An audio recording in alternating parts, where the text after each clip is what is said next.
नमस्कार दोस्तों, आज की कहानी है डॉग वॉकर, जिसे लिखा है हीना जाफरी ने, और मैं हूं आपका होस्ट सिद्धार्थ। आप ये कहानी सुन रहे हैं ऑडियो पब्लिकेशंस पर।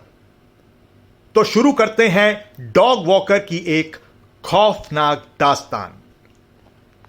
राजस्थान का एक नौजवान नरेश वत्स अपने बड़े सपनों के साथ दिल्ली आता है, लेकिन यहां आकर उसे काम ढूंढना आसान नहीं लगता।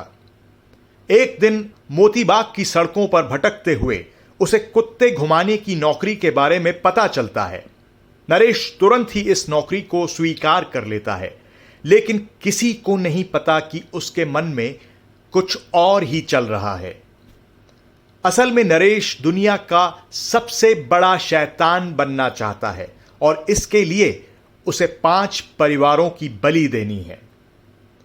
नरेश अपनी नौकरी शुरू करता है और धीरे धीरे उन परिवारों का विश्वास जीत लेता है जिनके कुत्तों को वो घुमाने ले जाता है।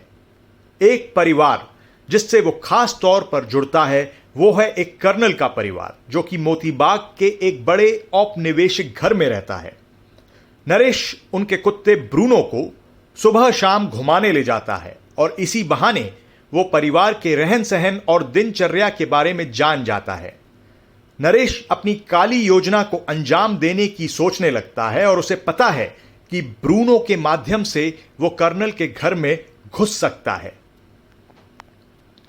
एक रात नरेश ब्रूनो का इस्तेमाल करके कर्नल के घर में घुस जाता है। कर्नल का परिवार, जो नरेश को पहले से ही पहचानता है, कुछ शक नहीं करता।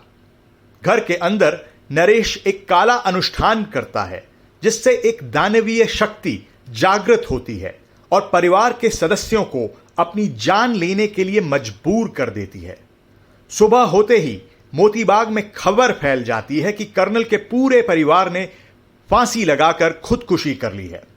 पूरा इलाका इस हादसे से सदमे में है। कोई समझ नहीं पा रहा कि इतने प्रतिष्ठित परिवार ने यह कदम क्यों उठाया। सिर्फ एक ब्रूनो जानता है कि उस रात क्या हुआ था, लेकिन वह खुद भी इतना सदमे में है कि कुछ बता नहीं सकता। पहली बलि के बाद नरेश अपने अगले शिकार की तलाश में लग जाता है। वो अपनी डॉग वॉकर की नौकरी जारी रखता है, लेकिन अब उसकी नजरें नए परिवारों पर होती हैं। जिन परिवारों के कुत्तों को नरेश घुमाने ले जाता है, वो अचानक अजीबोगरीब हादसों का शिकार होने लगते हैं। लोगों के बीच एक अफवाह फैलने लगती है कि जिस भी परिवार के पास नरेश जाता है, वहां कोई ना कोई अनहोनी हो जाती है।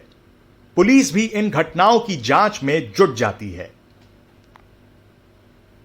एक शाम एक व्यक्ति नरेश को अपने पड़ोस के एक घर में जाते हुए देखता है, और जब देर रात तक नरेश वहां से बाहर नहीं निकलता, तब वो व्यक्ति इस बात की सूचना पुलिस को देता है, जो अब नरेश पर कड़ी नजर रखने लगती है।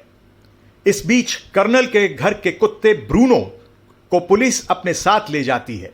पुलिस एक मानसिक विशेषज्ञ की मदद से ब्रूनो से संपर्क करती है, और उसे उस डरावनी रात की सच्चाई पता चलती है। पर्याप्त सबूत मिलने के बाद पुलिस नरेश को गिरफ्तार कर लेती है, और गिरफ्तारी के वक्त नरेश अपने पापों को गर्व से कबूल करता है और कहता है कि वो दुनिया का सबसे बड़ा शैतान बनना चाहता था। नरेश की काली योजनाएं धराशायी हो जाती हैं, और पूरा समाज बुरे सपने से उबरने की कोशिश करता है। यह कहानी सुनकर एक बात साफ हो जाती है कि हमें अपने आसपास के लोगों के प्रति सतर्क रहना चाहिए।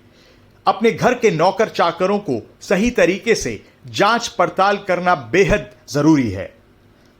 हम ऑडियो पब्लिकेशंस पर ऐसी ही डरावनी कहानियां सुनाते हैं, क्योंकि हम आपको बहादुर बनाना चाहते हैं।